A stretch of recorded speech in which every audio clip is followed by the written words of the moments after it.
Hi everyone and welcome back to Chess for Charity. In this video, I'm going to show you a cool puzzle that I found on Reddit. It's black to move and win. See if you can find it. It's a little trickier than you might think. While you're thinking about that, let me ask you to subscribe. Half of the income that I earn on this channel goes directly to charity, so every like, every subscriber helps me out so much, and I want to get back to making these videos, so every subscriber helps. Alright, so black to play and win. So you might notice, the first thing I noticed is this tension, right? This coordination. If only I can get this queen away from protecting this square. So hypothetically, if this queen were just to move away, right? Just pretend it's black to move. So let's pretend I kick it away like with something like this. This is not the answer. And they move away. I win the rook for free, right? That's what I'm trying to say.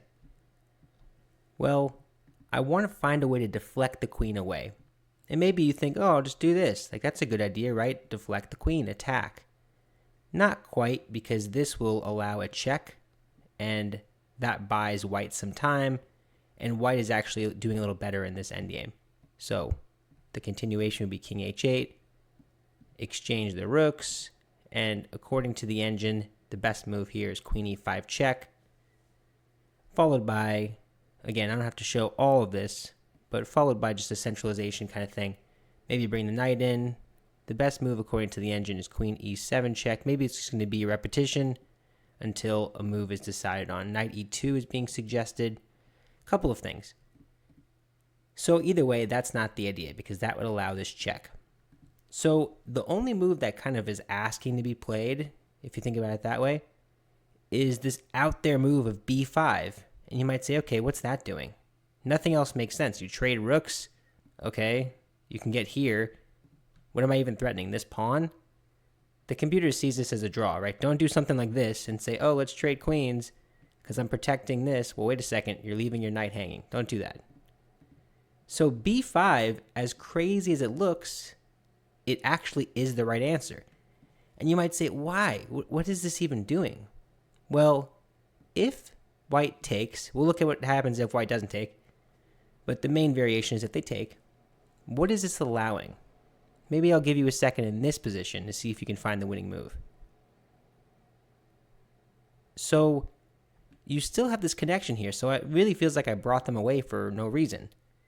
This is the second critical move. Queen to g5. And I think I should put another exclamation point on that. Another amazing move.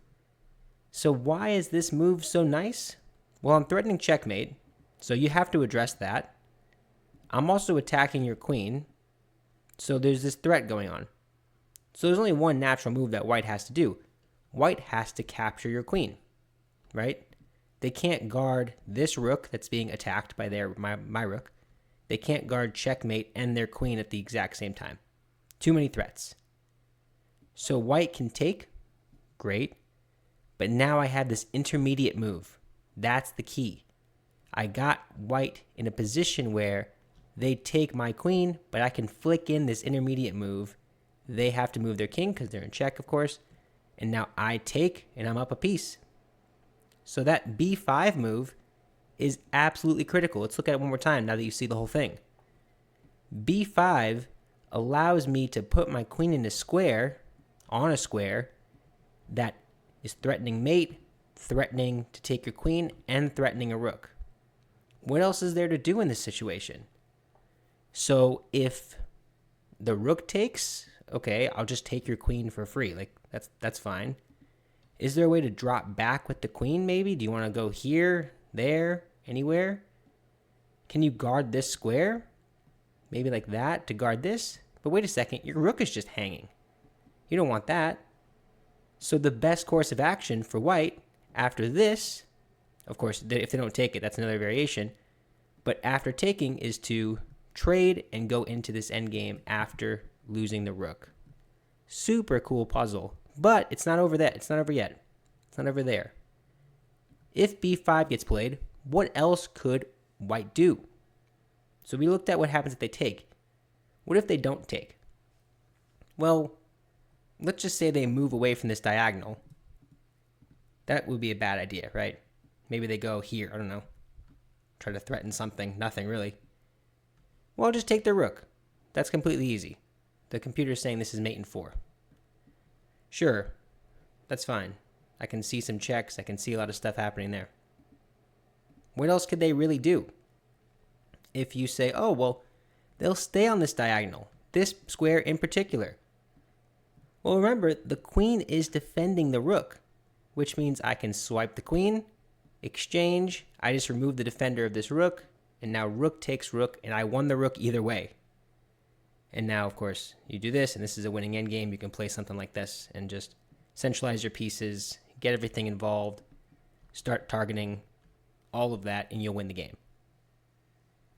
So if you look at the very beginning, that's the crux of it. b5, as crazy as it looks, is the critical move because it forces the queen on a square that allows this geometry to work.